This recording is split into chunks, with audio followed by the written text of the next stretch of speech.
libro Le pagine della nostra vita di Nicholas Sparks.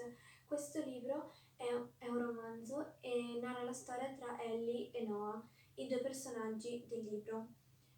Il loro amore è molto emozionante e fa capire molte cose, per questo ve lo consiglio. Lo slogan ideale per questo libro è l'amore vince su tutto, perché nonostante tutti gli ostacoli, Ellie e Noah si sono continuati ad amare per sempre.